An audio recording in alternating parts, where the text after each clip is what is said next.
भाइयों नमस्कार। किसान भाइयों, मैं पिंटू लाल मीणा, सहायक कृषि अधिकारी सर मथुरा धौलपुर। अक्सर आप लोगों के साथ जब भी मैं रूबरू होता हूँ कुछ ना कुछ जानकारियों के साथ और कुछ अच्छी इन्फॉर्मेशन जो एक ऑथेंटिक होती हैं और अच्छी महत्वपूर्ण चीज़ों को लेकर के हम लोग एक दूसरे से बात कर मतलब रूबरू होते हैं। तो मैं आज की जो जानकारी आप लोगों के लेकर लेकर आया हूँ, जैसा कि अभी मौसम चल रहा है और अभी आप लोग सभी किसान भाई अक्सर जो हमारे रबी की फसलें हैं, रबी की फसलों का जो मौसम है वो अब इस टाइम पर आ चुका है और आप सभी रबी की फसलों की तैयारी या रबी की फसल की बुआई कर रहे हैं। मुख्यतः रबी की फसल में हम लोग यदि बात करते हैं तो गेहूं की फसल एक बहुत महत्वपूर्ण फसल मानी जाती है और एक तरह से हम कह सकते हैं कि रबी की सबसे ज़्यादा क्षेत्रफल होल्डिंग वाली फसलों में गेहूं भी एक मुख्य फसल है। तो आज किसान भाइयों अपन बात करेंगे गेहूं की फसल के बारे में। कौन कौन सी वैरायटी किस किस क्षेत्र में और किस प्रकार की मिट्टी में उपयोगी हैं, कब उनकी बुआई करनी चाहिए, किस तरह से गेहूं का बीजोपचार करें जिससे कि हमारी फसल में रोग और बीमारियों का प्रकोप कम हो। साथ ही साथ हम जानकारी करेंगे कि कितना उर्वरक हम लोगों को, यदि जैसे बाजार में डीएपी की जगह हम लोगों को सिंगल सुपर फास्फेट और यूरिया का जो उपयोग करना है या उसके दूसरे विकल्प के कौन कौन से हैं और उनको कितनी मात्रा में हमें उपयोग करना है, इन सभी चीज़ों की जानकारी के साथ आज अपन ये लाइव वीडियो आप लोगों के साथ में यूट्यूब चैनल पर मैं अपलोड कर रहा हूँ। हमेशा मैं एक ही चीज़ कहता हूँ, यदि आप लोगों को चीज़ें अच्छी लगे तो आप लाइक सब्सक्राइब कर दीजिएगा, अदरवाइज नहीं अच्छी लगे तो बिल्कुल ना कीजिएगा। और जब पसंद आए, आपको यदि पसंद आए तो आपसे मेरी हमेशा की तरह आज फिर से गुजारिश रहेगी कि हमारे किसान भाइयों तक जानकारी जरूर पहुंचाए। उन तक ये जो लिंक है वीडियो का उसको आप जरूर शेयर करें जिससे कि हमारे दूसरे किसान भाइयों तक भी ये जानकारी पहुंच सके। तो अपन आइए अब अपन चालू करते हैं गेहूं की बुआई के बारे में जानकारी। तो अक्सर आप लोग देखते हैं कि जब भी हम कोई फसल बोते हैं तो उससे पहले खेत की तैयारी करते हैं। खेत की तैयारी में कई प्रकार हम जुताई वगैरह करके खेत को एकदम जब तक मिट्टी के ढेले वगैरह ना टूट जाए, बिल्कुल अच्छे से उसकी मतलब पूरी तरह से उसको जब मिट्टी भुरभुरी ना हो जाए तब तक हम लोग उसकी जुताई करते हैं। तो ये जुताई हो जाएगा। उसके बाद आपकी बात आती है जो इम्पोर्टेंट चीज़ों पे बात करूंगा। तो जैसे अंतिम जुताई में यदि आपके खेत में दीमक का आपको प्रकोप दिखाई देता है या दीमक का असर आपके खेत में रहता है तो अंतिम जुताई में 25 किलोग्राम क्यूनोल फास 1.5% का जो पाउडर आता है, 25 किलोग्राम क्यूनोल फास आप अंतिम जुताई से पूर्व खेत में भुरकाव कर दें और जुताई के साथ उसको खेत में मिला दें। तो ये हो गया पहली चीज। अब इसके बाद दूसरा आता है, कोई भी जब आप फसल बोते हैं तो उससे पहले जो इम्पोर्टेंट चीज होती है, अक्सर मैंने सारे वीडियोज में आपको बताया, वो होता है बीजोपचार। तो बीजोपचार गेहूं में सबसे पहले आप किससे करेंगे, जैसे कि हमेशा मैं बताता हूँ FIR सिस्टम, यानी कि फंजीसाइड, इंसेक्टिसाइड और जो राइजोबियम कल्चर हैं उनसे आप लोग या जो दूसरे हमारे जैव कल्चर हैं उनसे आप उसका उर्वरक उपचार करते हैं, बीज उपचार करते हैं। तो पहला सबसे पहले बीज उपचार में आप क्या काम में लेंगे, फंजीसाइड हम लोग कौन सा काम में लेते हैं, थायराम काम में ले सकते हैं, बीटाबैक्स काम में ले सकते हैं और कार्बेंडाजिम काम में ले सकते हैं। क्वांटिटी हम लोगों को कितनी रखनी है, 2 ग्राम प्रति किलोग्राम बीज के हिसाब से कार्बेंडाजिम, बीटाबैक्स या थायराम तीनों में से किसी एक दवा को हम लोगों को उस पाउडर को 1 किलोग्राम बीज में 2 ग्राम के हिसाब से मिलाना है। ये हो गया पहली बात। अब आती है दूसरी बात हम लोग जैसे जो क्लोरोपाइरीफॉस आता है, क्लोरोपाइरीफॉस 20% ईसी में जो आता है उसको 4 ग्राम या 4 ml प्रति किलोग्राम बीज में आपको मिलाना है। यानी कि 100 किलो यदि आपका बीज है तो उसमें 400 ग्राम आपको क्लोरोपाइरीफॉस 20% ईसी वाली दवा आपको मिलानी है।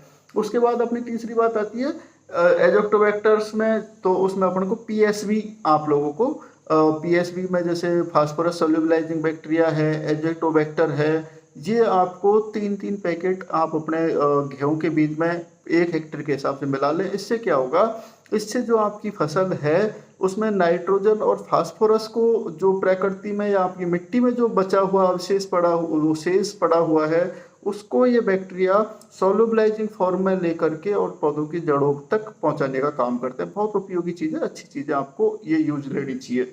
अब इसके बाद अपन बात करते हैं खाद और उर्वरकों की। तो खाद और उर्वरकों में अक्सर आपने देखा होगा कि हमारे किसान भाई काफ़ी दिनों से सिंगल सुपर फास्फेट और यूरियाज के साथ में बुआई कर रहे हैं, लेकिन बहुत से किसान भाई डीएपी की बात करते हैं। तो इन दिनों मैं आपको बताना चाहूँगा कि डीएपी जो पोषक तत्व है उसके बारे में मैंने आपको हमेशा कहा है और आज फिर आप लोगों के सामने रिपीट करूँगा कि डीएपी में सिर्फ 2 पोषक तत्व होते हैं। एक पोषक तत्व होता है उसमें नाइट्रोजन जो 18% होता है, दूसरा पोषक तत्व होता है फास्फोरस जो कि 46% होता है। अब उसकी जगह आपको क्या काम में लेना है, उसकी जगह आपको सिंगल सुपर फास्फेट काम में लेना है जिसमें कि 16% फास्फोरस और उसमें सल्फर भी 11% पाया जाता है और साइलेंट फॉर्म में कैल्शियम भी उसमें मिलता है। इसके अलावा आजकल जिंक कोटेड भी आ रहा है जिसमें जिंक भी आपको 0.5% मिल जाता है और साथ ही साथ कुछ कंपनियां बोरॉन के साथ भी इसको लॉन्च कर रही हैं, तो बोरॉन भी आपको उसमें मिल जाता है। जिंक आपकी गेहूं की फसल के लिए बहुत इंपॉर्टेंट न्यूट्रेंट्स है, उसके बारे में मैं आपको आगे बताऊंगा।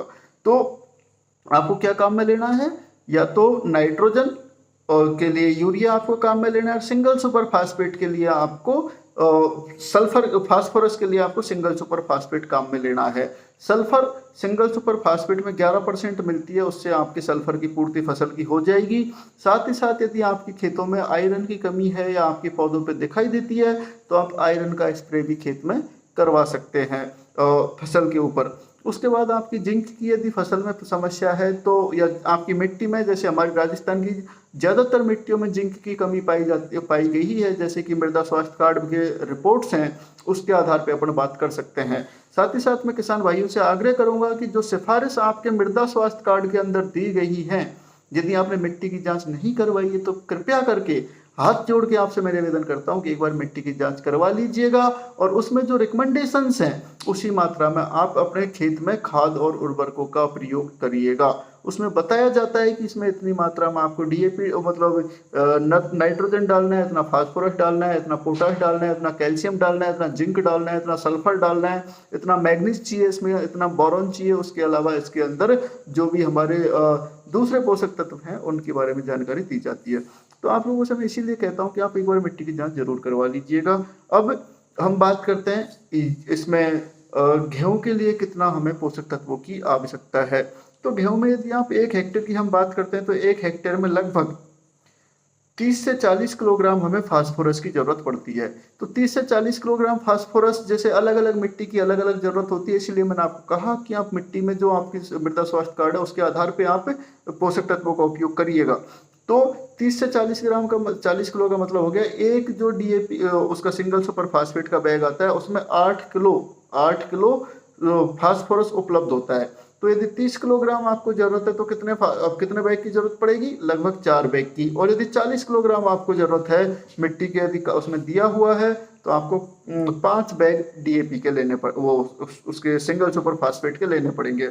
इसके बाद में नाइट्रोजन आपको 45 किलो के बैग में 21 किलो नाइट्रोजन मिल जाती है, लेकिन आपको 4 बीघा के लिए आपको लगभग 80 किलोग्राम नाइट्रोजन की, 60 किलो से लेकर के 80 किलोग्राम नाइट्रोजन की जरूरत पड़ती है। तो 80 किलोग्राम नाइट्रोजन के लिए आपको 4 बैग उपयोग में लेने पड़ेंगे। अब 4 बैगों में नाइट्रोजन में हम क्या करते हैं, जो आधी मात्रा है वो बुआई के टाइम पे काम में लेते हैं। उसके बाद में जो शेष आधी मात्रा बचती है उसका 25%, यानी कि आधी में से आधी मात्रा पहली सिंचाई पे, और उसके बाद जो आधी में से आधी फिर से 25% जो बचता है उसको द्वितीय सिंचाई के टाइम पे हम छिड़क करके अपने खेत में फसल को देते हैं। अब बात करते हैं जिंक की।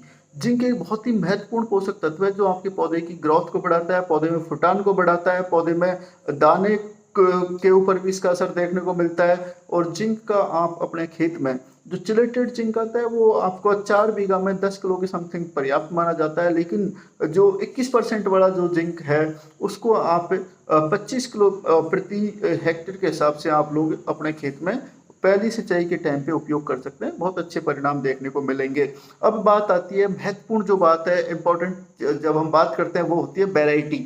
किस्मों का कैसे चयन करें, कौन कौन सी वैरायटी हैं जो आपके लिए उपयोगी साबित हो सकती हैं।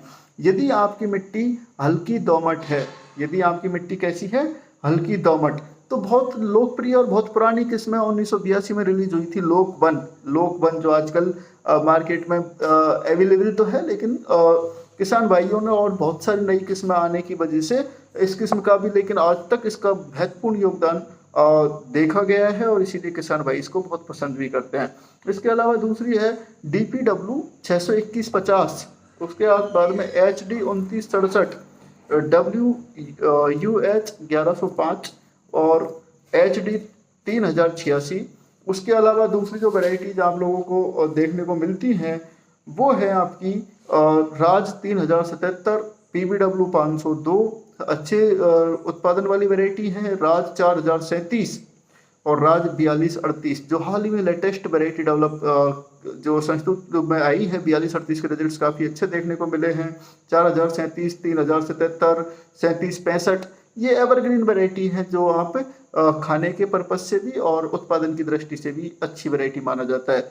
अब जो उसका ये सामान्य टाइम जो बुआई का हम लोग टाइम मानते हैं, जो सबसे उपयुक्त समय माना जाता है वो 5 नवंबर से 20 नवंबर का माना जाता है। उसके बाद में देरी से बुआई के लिए दिसंबर के फर्स्ट वीक में भी लोग किसान भाई बुआई करते हैं, लेकिन जो उपयुक्त समय है, सबसे बेस्ट जो टाइम है वो 5 नवंबर से 20 नवंबर तक का माना जाता है। ये सारी वैरायटियां उस टाइम पे बुआई के लिए उपयुक्त हैं। यदि आप देरी से बुआई करते हैं तो देरी से बुआई के लिए राज 3077, राज 3765, राज 1482, इसके अलावा DVW 90, राज इसके अलावा PBW 373, ये वैरायटी लेट स्विंग के लिए भी ठीक है।